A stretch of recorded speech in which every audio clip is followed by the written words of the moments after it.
계속해서 7번째 발표자를 만나보겠습니다. 관세국경관리연수원 전방복 교수께서 무역기반 금융범죄 조사 전문가 과정에 대하여 발표해 주시겠습니다. 큰 박수로 맞이해 주시기 바랍니다. 네, 안녕하십니까. 관세국경관리연수원 전방복입니다.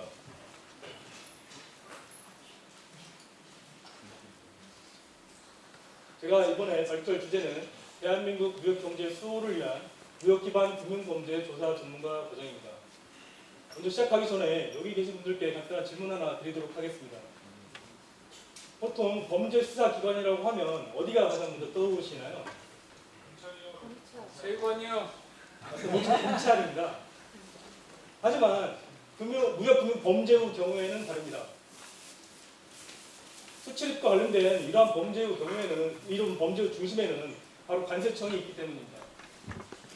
관세청은 검찰로부터 특별사법경찰관의 지위를 부여받아 범죄 수사 업무를 수행하고 있습니다.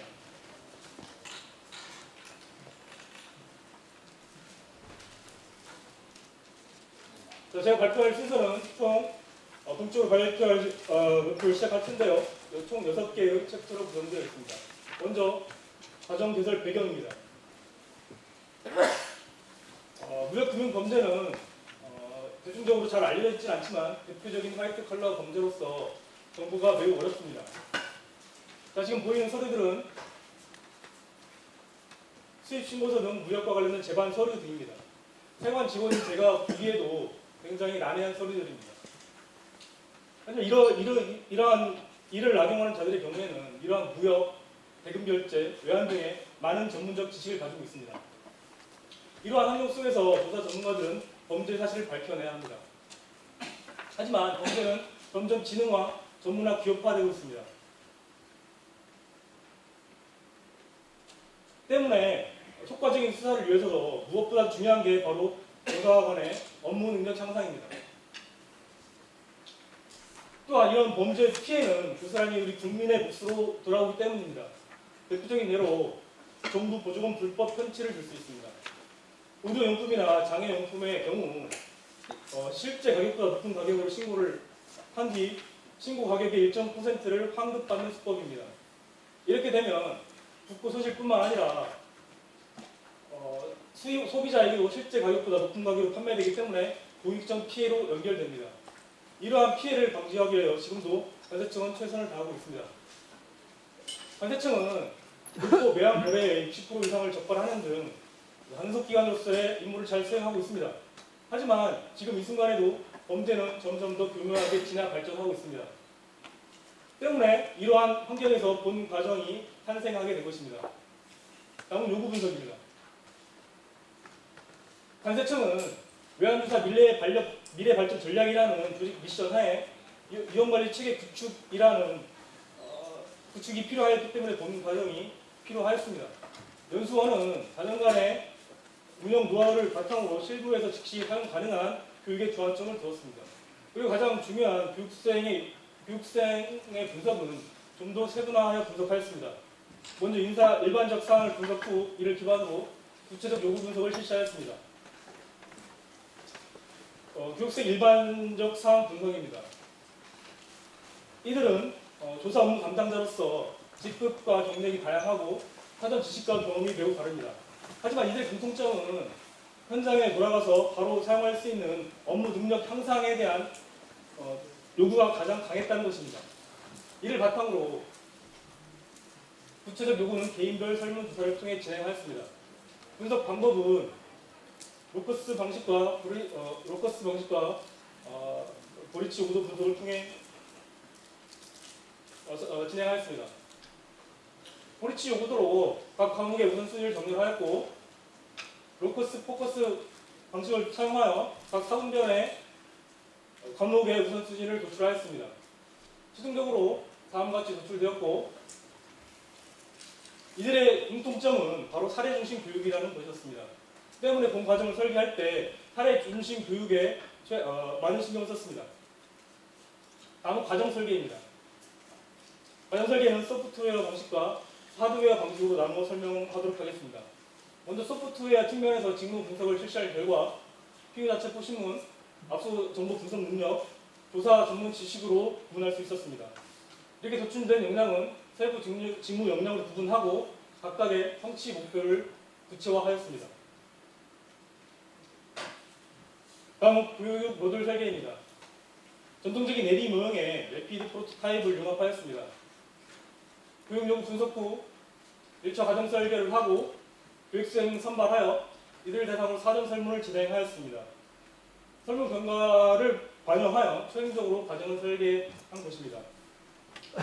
에디 모형이 교육 종료 후에나 교육생의 의견을 피드백할 수 있다는 한계점을 보완한 것입니다. 교육 평가는 3단계에 걸쳐 진행하였습니다. 1단계 반응평가, 2단계 학습평가, 3단계 행동평가를 실시하였습니다. 3단계 행동평가와 현업 적용도 평가와 같은 시기에 2차 교육 만족도 평가도 실시하였습니다. 다음은 과정 설계 하드웨어 부분에 대해서 설명드리도록 하겠습니다. 교육의 품질 관리를 위해 강사의 선발과 관리에 무엇보다도 주안점을 두었습니다. 연수원의 강사진은 전임, 겸임, 외래 교수로 구성되어 있습니다. 겸임 교수의 경우 필수 자격 시험을 통과하고 전문 요원으로서 전문가 시험을 통과해야 합니다. 이들 중에서 선임 전문관으로 지정된 분들을 우선적으로 선발합니다. 다음으로 경력 20년 이상의 전문관 시험을 취득한 자들까지로 제한을 두었습니다. 또한 강의 품질을 위해서 강세청 강의연대에 참고하거나 교수 능력 개발 과정을 필수로 이수해야 하는 것들을 통해서 전문적인 내용을 보완 관리할 수 있도록 하였습니다. 다음은 강의 표준화를 위한 표준교재 개발입니다. 매년 3, 4월까지 법령 개정안을 확인하여 매년 업데이트되고 있습니다. 다음은 전문적인 내용을 쉽게 이해할 수 있도록 설계된 강의 슬라이드입니다. 강의 슬라이드는 최대한 사례 중심으로 개발하였습니다.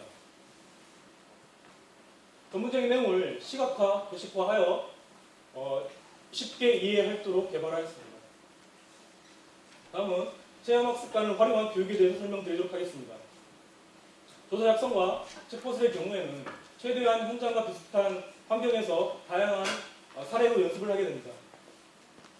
다음은 포렌식 장비 운영 기법입니다. 포렌식을 통해 취득한 디지털 증거 자료는 법원에 제출하여 사실관계 증명을 위해 사용되기 때문에 압수부터 증거 제출까지 사전에 철저한 연습과 준비가 무엇보다 필요하다고 할 수 있습니다. 이러한 체험학습관 교육을 위한 체험학습 매뉴얼을 별도로 개발하였다는 것입니다. 체험학습 원리를 기반으로 교수님과 업무 전문가가 개발에 참여하여 통합적 교육 훈련이 가능하도록 하였습니다. 다음은 영상 콘텐츠입니다. 우리가 마주하는 범죄의 경우에는 굉장히 특이한 경우도 참 많습니다. 이처럼 보시는 것과 같이 말로 설명하기 힘든 사례들을 영상으로 제작하여 교육생의 이해도와 집중도를 높였습니다. 다음은 토의식 교육입니다. 사전 부여 과제로서 교육생들이 현장에서 직접 체험한 사례들을 사전에 제출하도록 하였습니다. 교육 당일에는 군인별로 각 가지고 온 사례들을 공유하도록 하고 베스트 사례를 선정하여 발표하도록 하였습니다. 과정장은 사전에 교육생들의 조사 경력 등을 고려하여 군임을 편성하게 됩니다. 지금까지 과정 설계에 대한 부분을 설명드렸습니다. 이렇게 설계된 과정의 운영에 대한 부분입니다. 여기서 주안점은 바로 현장에서 직접 써먹을 수 있는 교육인가 하는 것이었습니다. 이를 위해 먼저 교육 전에 교육관리 시스템을 통해 사전 설문조사를 실시하였습니다. 이를 통하여 교육생이 필요한 교육이 무엇인지 파악할 수 있었습니다. 그리고 본 교육의 동기부여를 위하여 교육 종료 후에는 보상을 실시하였습니다. 학생장과 성적 우수자에게는 연수원장상, 과세점 마스코트 인형, 머그컵을 주었습니다. 특히 성적 우수자에게는 승진 점수에도 반영이 되는 성과점수 2점을 부여함으로써 적극적인 교육 참여를 유도하였습니다. 다음은 다양한 교수법의 활용입니다. 범죄 사실을 증명하기 위해서는 사전에 반드시 알아야 할 지식들이 굉장히 많습니다. 때문에 학습의 필요도가 굉장히 높을 수밖에 없습니다. 때문에 단순히 이론식 강의 이외에도 시험식 강의, 군인 토익, 사례중심 교육 등을 통해서 다채롭게 구성하도록 노력하였습니다. 다음은 블렌디드 러닝입니다. 관세 형법 등 조사 관련 학습 콘텐츠를 노트북이나 태블릿 등 다양한 디바이스에서 구동이 되도록 하였습니다. 또한 모바일 러닝을 통해 언제 어디서든 필요한 학습을 찾아서 할 수 있도록 하였습니다. 그리고 교육 종료 시에는 최근에 발생한 사례집을 작성하여 교육생들에 제공하였습니다. 이러한 형태로 자기 주도 학습과 계속 교육을 지원하였습니다. 다음은 교육 운영 실적입니다. 최근 5년 동안 연 2회 총 5회 교육을 실시하였고 114명이 본 과정을 이수하였습니다. 다음은 평가 결과입니다. 먼저 반응 평가입니다. 14년부터 16년까지는 희망지 발령 등 인사 정책과 병행하여 운영되었기 때문에 9.5점 내외의 높은 만족도를 유지하였습니다. 하지만 17년 희망지 발령 정책 폐지 등의 영향으로 만족도가 급격하게 하락하였습니다. 하지만 올해 과정 설계, 요구도 분석 등 과정을 재설계한 결과 만족도를 다시 9.1까지 끌어올릴 수 있었습니다. 다음은 학습 평가입니다. 체험 학습 평가와 군인 토익 평가는 A에서 D까지 4등급으로 상대 평가를 실시하였습니다. 그리고 종합 평가는 이론 및 판례 학습을 바탕으로 객관식으로 평가하였습니다. 다음은 교육 종료 후 1, 2개월 후 실시하는 행동 평가입니다. 전문 HRD 업체를 통하여 평가를 실시하여 객관성과 신뢰도를 확보하였습니다.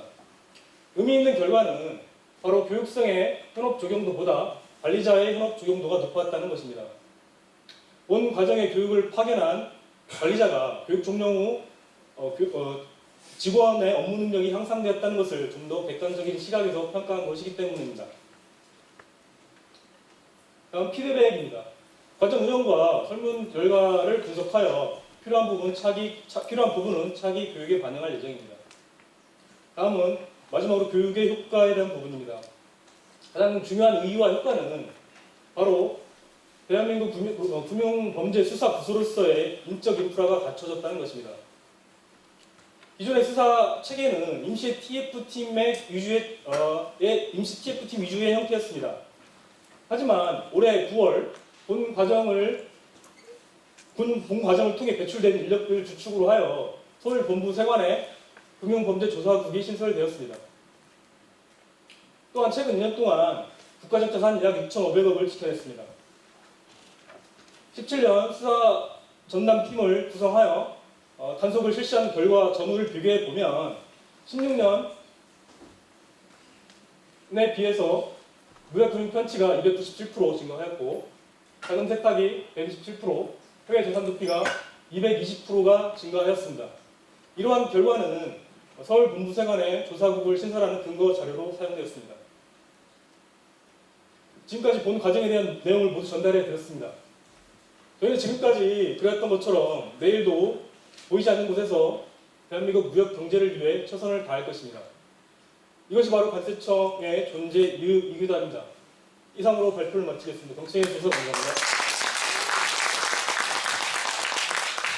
이어서 질의응답 있겠습니다. 시사위원님. 네, 고생하셨습니다. 네, 발표 잘 들었습니다. 요구 분석도 다양하게 실시하고 또 결과도 잘 분석해 주셨는데 이제 조금 아쉬운 부분이 있었던 건 요구 분석도 저희가 도리체 요구도 분석하고 또 포커스 분석을 해주셨는데 그 두 가지가 일치하는 항목이 한 6, 7개 나왔잖아요. 네. 네, 둘 다 높은 우선순위로 나온 것들이 이제 그 부분이 이 실제 과목 구성에 어떻게 반영되는지가 명확치가 않아요. 사실은 이제 고리치나 로커스 포커스 분석이라는 거는 우리가 우선순위를 교육 니즈가 나온 교육 필요점들 중에서도 우선순위를 찾아내서 그 우선순위의 결과들을 이제 과정 설계나 과정 운영에 이제 반영하게 되는 건데 그 부분이 좀 명확치 않아서 먼저 질문을 드리겠습니다. 어떻게 적용이 되셨는지. 네. 지금 과정을 저희가 지금까지 5년 동안 과정 운영을 하면서 대략 60개 정도의 과목이 있었습니다. 그러니까 이론 중심의 강의, 그다음에 사례 중심의 강의, 그다음에 체험식 강의. 그래서 과정을 60개 정도 나열을 해서 우선순위를 분석을 한 결과 가장 중점적으로 그 모리치와 로커스 포커스 모델과 같이 중점이 되는 걸 우선순위로 먼저 과정을 선정을 했는데 그게 바로 사례 중심 교육이 많았다는 것입니다. 그래서 사례 중심 교육에 초점을 두었다는 것이었습니다. 뭐 과목이 실제 구성됐던 것을 보면 교육 필요점으로 나왔던 그 요소가 거의 다 나열돼 있어요.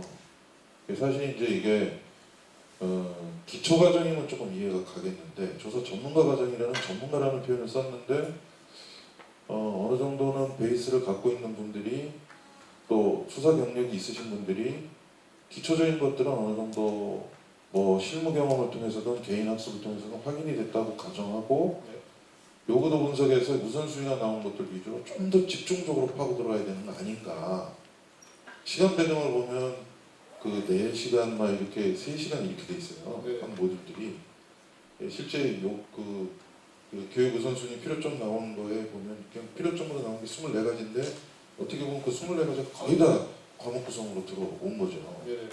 그래서 브릿지 분석하고 로크스포 포커스 모델에서 분석된 결과 중에 좀 집중성이 높았던 것들을 위주로 차라리 시간을 더 깊게 배정했었으면 하는 이건 제 그냥 네. 이 분석 결과를 놓고 갖는 약간의 질문이자 아쉬움인데 네. 그런 부분을 좀 네. 저희도 우정할 때 사실 그 조사 경력이 높은 분들만 선정을 했다면 집중적으로 운영을 할 수 있었을 텐데 사실 선발을 하다 보면 조사의 경력이 되게 짧은 분들과 많은 분들이 섞여 있었습니다.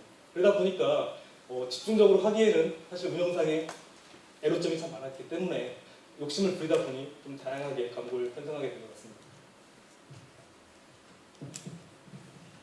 예, 발표 잘 들었고요. 저도 좀 유사한 질문이기는 한데 보리시 요구도 분석하고 또 포커스 모델 같은 경우는 기존에 있는 과목들 중에서 우선순위를 정하는 거인데 만약에 이 교육 대상자들이 필요한 역량이 기존 과목으로 커버하지 못했던 것들은 그 안에서 찾아내는 데 있어서 한계를 가질 것이고 그 부분이 조금 아쉽다는 생각이 혹시 보완하면서 어떤 생각을 하셨는지 어떤 일을 하셨는지 말씀해 주시면 좋을 것 같고 이게 또 직무 역량이랑 연관돼 가지고 같이 프로그램이 짜여졌는데 그 부분에 대한 설명이 조금 부족해요. 직무 역량과 어떻게 연결되고 또 직무 역량에 대한 우선순위도 물론 있었을 텐데 어떻게 노려서 디자인하셨는지에 대한 설명 좀 부탁드립니다.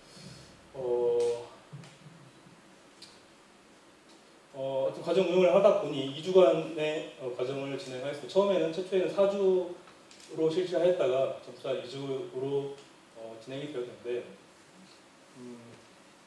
하여튼 저희는 실제 조사 직원들이 실제 업무를 실제 현업에 가서 필요할 때는 무엇보다 체험 학습이 가장 중요했거든요. 근데 사실